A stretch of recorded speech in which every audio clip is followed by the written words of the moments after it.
Hey, welcome back to The Late Late Show. My first guest tonight is a very funny comedian who has turned his talent to directing, writing, and acting. And personally, I think he's in over his head. Please welcome Denis Leary. Hey. What's up, man? Not much. I'm here with my, well, you know I won the Cable Ace for Best Director. Yeah, So contractually I have to bring the award with me now, wherever I go. That's nice. That's a very nice thing. I didn't know you were going to carry that around with you, but that's a I actually nice like to call it the Cabalache Award, because I think it sounds more pretentious. It does sound a little bit more pretentious. Yeah. It is a lovely award. It's Cabalache, ladies and gentlemen. What are they? This is a Cabalache moment. Are they bringing it in? Can you focus on that? All right. Nice. That's fun. Give me that thing. No, I can't. Give me that. You're not allowed to touch it. Contractually, you can't touch it. Let me touch it. You Cabalache. Later. Are you excited to win that? That's for directing. Now, that's something that you don't do that often. You come It's from the first time I did it, yeah. First time you directed and you win a Cable Ace Award. It was kind of odd because I got nominated. Mm-hmm. And it kind of came out of the blue, and I was like, wow, I got nominated. That's great. That's, in my book, first time out. That's great. So then I went to film something, and while I was filming, they called me up and said, you won. And I was like, great. And wait, they just called you up and told you won? Isn't there some sort of ceremony you got to go to, and you got to be There's an award show that you went to. But I went to, yeah. I couldn't go because I was filming, because I work in film, not TV. So in film, you have to go to locations. I'm sorry, I must have slept wrong or something. Something with my neck, yeah. Thing, yeah. Uh-huh.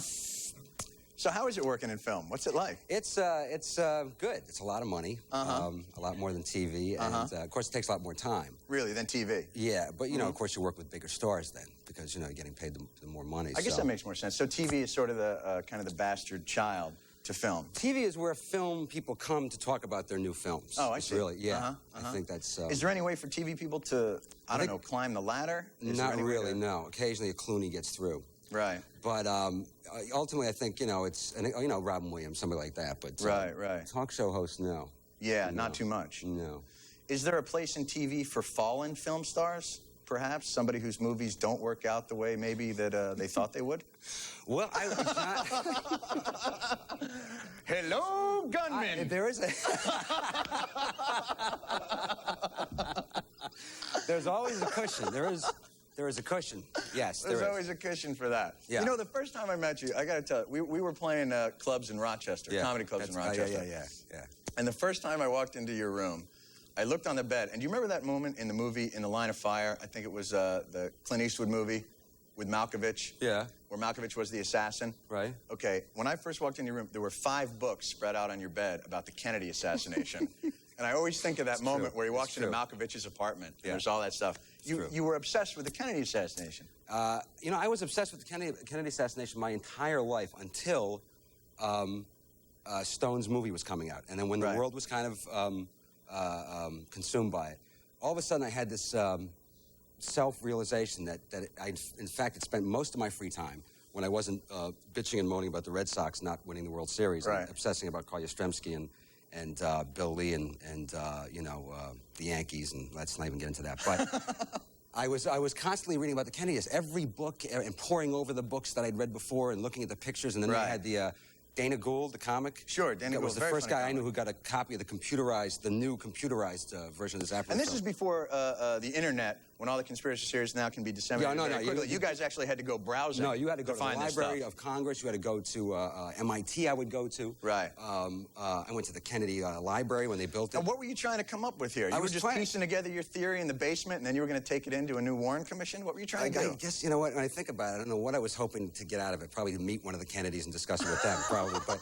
well, ultimately, well, I think I was trying to find an answer in just for me. Right. And but when the whole world was consumed by it with Oliver Stone's film, all of a sudden I just looked at, one day there was a special on TV about his film was coming out, and it was on E.T.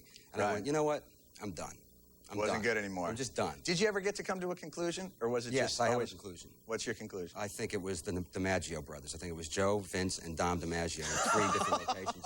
They were very upset about the Marilyn Monroe connection, and I think Teddy was also involved. But that's just my, you know, No, that sounds like a very viable theory. That's what I was searching for, was a picture of Joe DiMaggio on the grassy knoll. That's what I was trying to blow up that shadowy figure. They used to practice on Canigliaro, didn't they? Yeah. That's how he went down a couple of times. That's how he got the eye. They were just working it out. Yeah. Is that the prerequisite of living in Boston and being Irish Catholic, that the obsession with the Kennedys is, it's just throughout the whole neighborhood? Was the whole neighborhood involved in that? Not to be really serious for a moment, but let me be really frank. Growing up as an Irish Catholic, my parents came from Ireland. Right? So my parents, you can imagine working class. My parents came over in '52. Jack Kennedy was a senator then, and then within 8 years he runs for president and he gets elected. So it was a big pride thing. And also I remember in Worcester, Mass, Jack Kennedy was speaking at Holy Cross College. We went down about 4 blocks down from our house, and we stood in the corner with crowds of people, and his limousine came by, and he waved out the window, and I still remember him. It looked like he was looking at me. You can remember that? Yeah, I'm sure he was looking at, like, some blonde woman behind me. Who looked like, but it looked like he was looking at me when I was waving, and I have that sort of in my mind. So, and also, of course, when he died, in our house, it was like, a huge thing. Right. So I think, and truthfully, I lived in Charlestown in Boston for a while, and that was the seat he was elected from, and Tip O'Neill's seat, and Joe Kennedy, the third or the fourth, or whichever one he was, the kid. So I voted for Kennedys, and I saw what they did for people who had no money. So I admired the Kennedys, and I think they were great at what they did. So that's where it was formed from. Yeah, I don't think people even remember, especially of our age, the fact that, when Kennedy ran, everyone said, oh, Catholic's never going to be president. He takes his orders from the Pope. There's no way he could be president. Yeah. And it was an enormous thing that he got elected. Yeah, and I think also contained within that whole thing, I'm not saying this is the answer, but let me, all right. I think we'll clear it up. I think it was pretty clearly it was an Irish gang versus an Italian gang. That's what the assassination was about. An Irish gang became the guys in the White House. Right. And the Italian gang had been in business with them, kind of, and there were some promises made, and when the promises didn't work out, that's how they do their business. The Irish guys just go over and beat a guy up. Right. Like all 6 brothers. Beat that guy up, right? Yeah. My brother's going to get you, right? And the Italian guys just take care of business. I think that's what it was about. So the whole Kennedy assassination boils down to the movie State of Grace. Really? With the West East End. It's really Sean Penn and Gary Oldman really behind the Kennedy assassination. If only Oliver Stone could pick that apart. Sean Penn, he was very young at the time, was on the grassy knoll with Gary Oldman. We're going to get to the bottom of this by the end of the show. We do have to take a break very quickly. When we come back, more with Denis Leary. Give us a call, 1-800-952-2788. We'll see you in a little bit.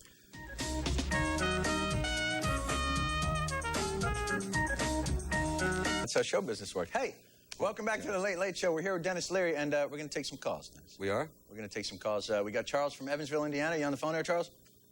Hello, Mr. Stewart. Hello, Charles. Hi, Mr. Leary. I'm big fans of both of you guys. Thanks. All right. Hello. Hi, how are you? Thank you. I'd just like to ask you, there's a big politically correct thing going on these days, and I'm kind of tired of it. There is? I know you guys are real honest, and I'd just like to know, could you guys talk about, don't you just think Jay Leno and David Letterman just have the most boring shows in the world? I'm so tired of that nonsense. I mean, garbage every night. Charles? Yes. Get your own show. No, but all kidding.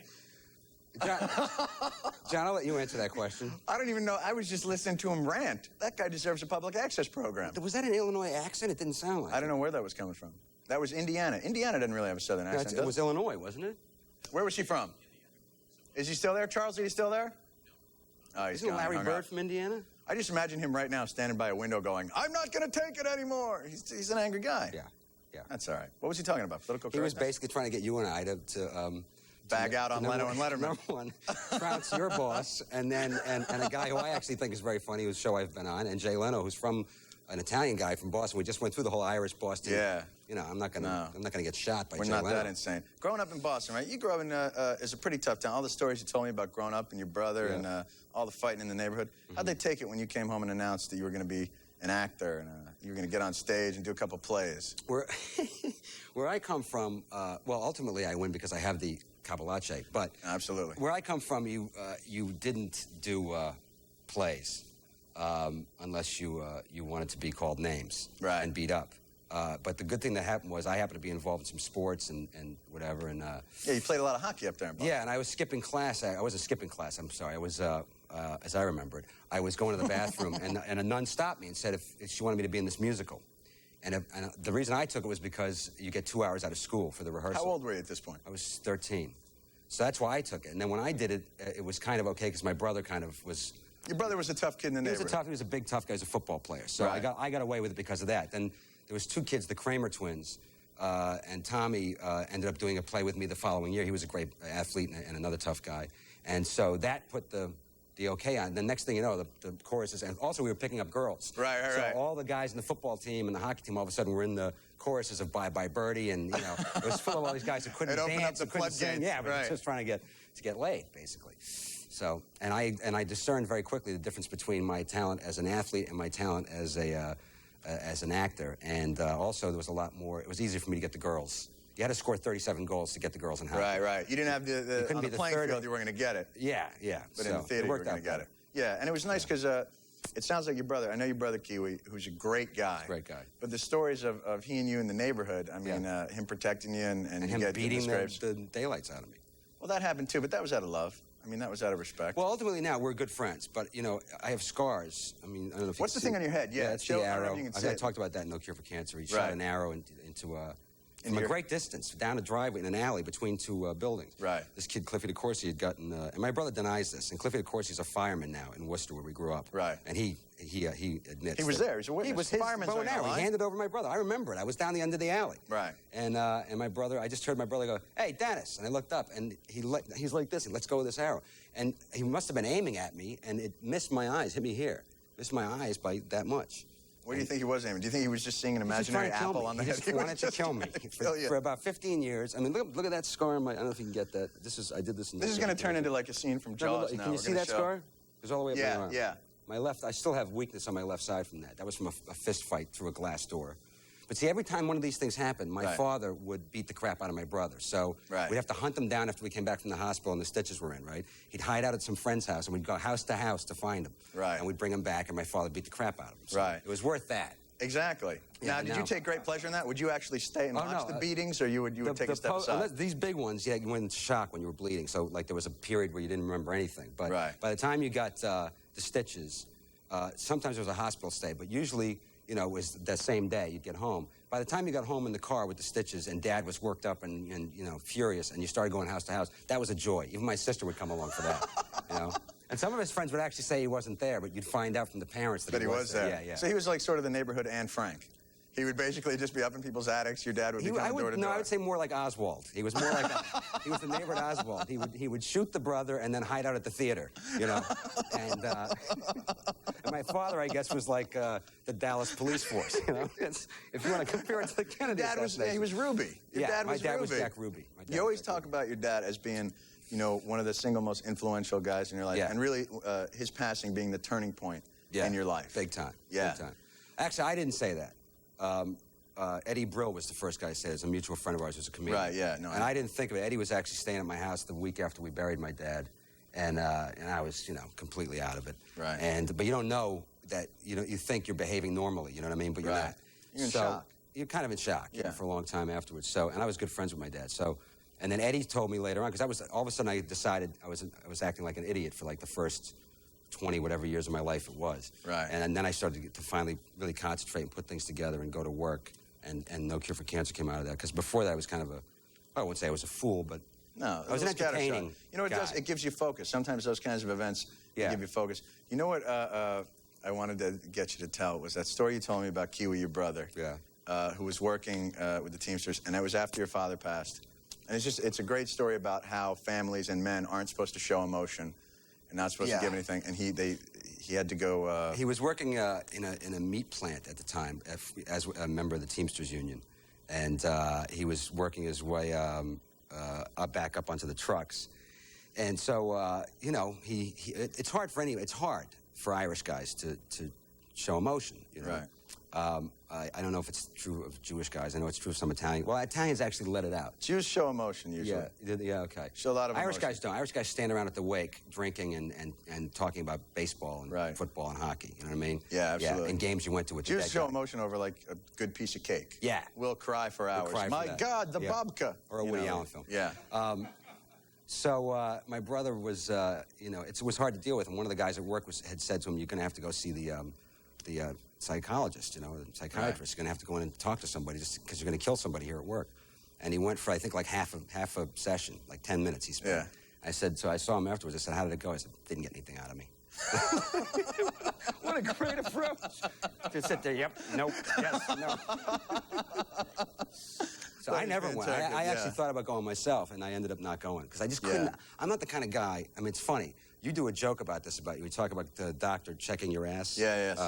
One of my prouder moments on stage. Yeah, you say on stage, you say it. It's a great line. You say, you know, you have a problem like expressing yourself about saying anything to it, but not saying it to a room full of 2,000 to 3,000 people. Exactly. Being intimate. And that's the same thing for me. Like, I can't bring myself to go into a room with some guy that I'm going to pay or some woman and really open up. But I'll go in front of, you know, 5,000 people at the Orpheum Theater in Boston and talk about everything. Anything and everything. And it's good therapy. That's what really it is. Where the therapy It's comes. like, I don't know what it is. It's a sickness. It's cathartic, man. It's just get everything out, and you feel like I'll never see these people again, and who cares what I say? And it's cool. Yeah, it's more like the embarrassment and the guilt are taken away by the laughter, and also, like you said, you're not really going to see these people anymore. Right, and it just washes away. We got to take a commercial break. We're going to come back more with Denis Leary. Give us a call, and we'll be right back in a second. Kabalache. I always love it.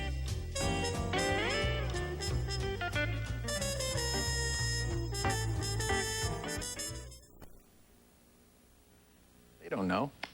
Hey, welcome back to the Late Late Show. We're here with Denis Leary, and we've got Christina on the line from Toronto, Canada. Christina, how are you? Hi, I'm fine. How are you? Very good, thank you. How's Toronto? It's pretty good. It's kind of cold, but good. Yeah, it's Canada. First of all, I wanted to say that I love both of your stuff. Thank you. And I wanted to ask Denis, how do you answer people who say that your comedy routine is too vulgar? You mean like my mom? Yeah, your mom and other people as well. Does that include you?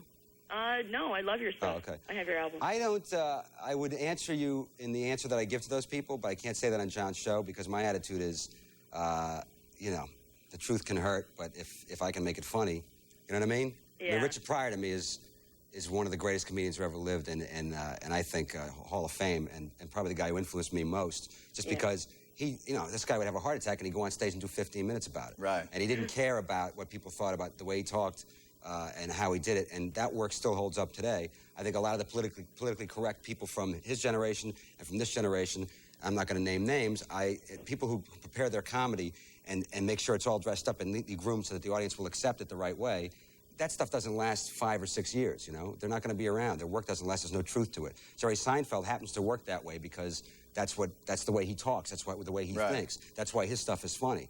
People who I call Jerry Seinfeld Juniors, you know, they're out of the game. As long as you're being true to what I mean, I just do it the way I do it, you know? Right. And, well, it's interesting, though, Christina, you chose the word, to use the word vulgarity and vulgar. And I think a lot of the comics who maybe use profanity in their act, I would never describe Richard Pryor as vulgar. Well, you're in the wrong business. I mean, you're going to church, and you should spend more time at church. If language bothers you that much, okay, then keep going to church. You're in the wrong place. Comedy's about truth. So Richard Pryor's truth is, you know, I like to be able to speak off the top of my head when I'm performing, and I happen to anything that comes into my head, it comes out that way. You know, if you're pretending something that you're not, then you know, good luck to you. I mean, go see those guys. You know? Right. I think that's amazing because I'm the same way with my friends. I just say what I say. More power to you. See that, Christina? I just wanted to know if he has any more albums or anything coming out. Yeah, I'm doing another HBO special in the fall, and there'll be an album at Christmas time, and probably a book, and... Slow down, Sparky. And a video, and I've got several movies coming out, and, you know. All right, well, I'll be sure to see everything. They're all vulgar. Okay, good. Thanks for calling, Christina. No problem. It always amazes me when people criticize the way someone talks or the language that they use or the information that they're disseminating. That never, to me, ever seemed to be the problem. The problem was people that sat at home and reacted badly to it or took it in the wrong manner. Yeah, I mean, you know, I think you and I have spent a lot of time discussing the stupidity of this stuff. Right. And, you know, it's like Dennis Miller's show on HBO. Right. You know, hilarious. And relevant. And relevant, and really smart, and funny, you know what I mean? And you look at the great comics, most of the great comics went through a metamorphosis in their careers where they were doing what they thought the audience wanted them to do, and then suddenly something happened within their life, something either tragic or... You know, it's a perfect example, actually, is Def Jam, right? Def Jam, we started out with Martin Lawrence and this core of really terrific comics, right? Regardless of the language, whatever, a lot of great comics, right? Well, then it becomes product, and then becomes sometimes vulgarity for the sake of vulgarity. I mean, I don't consider it vulgar, but you know what I mean? You see guys out there doing routines. Actually, Dave Chappelle did a great thing in The Nutty Professor. He did a takeoff on a Def Jam comic, a bad Def Jam comic, which was hilarious. So the trappings have now, that's become a big product. But that's just the difference between ability and not a lot of ability. Do you know what I'm saying? It's not really so much the language, it's how you're using it anyway. People can, profanity can be used to great effect in conversation, or it can be used to poor effect, just like any words can be used to great effect or poor effect. And it's all business. It's all like the Tarantino film and then the imitation 6 or 7 Tarantino. You know what I mean? Because who was it that said nothing succeeds like excess? Yeah. I think it was, if something seems to be succeeding. Mickey Mantle said that as he was walking to Yankee Stadium one day with Billy Martin in a wagon. Yeah, he said, excess, Billy, that's the key. That's what he said. You going to go see some Red Sox games this year? What's your prediction on the Red Sox as we're coming through? I hate to bring this up as you're about to leave, but I need to know. You know, I was talking to Jeff Garland in the hallway. Yes. And my son's a Yankee fan. Your son's a Yankee fan? It's, I live in New York. You got to stop traveling, fella. Well, you know, it's just natural. I tried to feed him the Red Sox. That's what I did wrong. Right. I gave him, it was a Red Sox. He's rebelling. Red Sox hats. And he was like, nah, Red Sox, Yankees. So anyways, the Yankees win the World Series. And I used a couple of connections and got a signed Yankee ball, you know, like 2 weeks after the World Series, right? That's nice. I come home one day, and I put it in a glass case, like, so, like, you know, it'd be a commemorative thing. Right. You know. Come home one day, and it's out of the case, and it's gone. And I'm like, where's the ball? And he's like, oh, it's at Pete's house. And I'm like, no, it's not at Pete's house. Go get it! And I was telling the girl on this, I actually have to find myself upset and trying to clean a scuff mark off of Darryl Strawberry's autograph. Right. It's not right for a Red Sox fan to be doing that. You know what I mean? No, it's not. You shouldn't have to. You know what? You should just let that ball go. Bring the guy a Canseco uniform. Bring the guy some Red Sox paraphernalia. Canseco's gone. Where did Canseco go? I think he's gone. I think he's gone. I think he's going to sign with somebody else. It's good. In the age of I have a real hard time right now with the Red Sox. So yeah, they're not really packing the team with talent. Yeah, it's hard for me. Well, we'll talk again in April. I'll be doing this, I think, again in April. You come on around opening day. Maybe have a little baseball conversation. We got to go. I'm sorry. I'd like to keep talking to you. But, it was a blast, man. Maybe we'll go out after the... Can we get another shot of my Kabalache? Dennis Leary. He's got actually a movie at Sundance right now, Love Walked In. So look for that when it's coming out. When we come back, we're going to have Jewel here, so please stick around.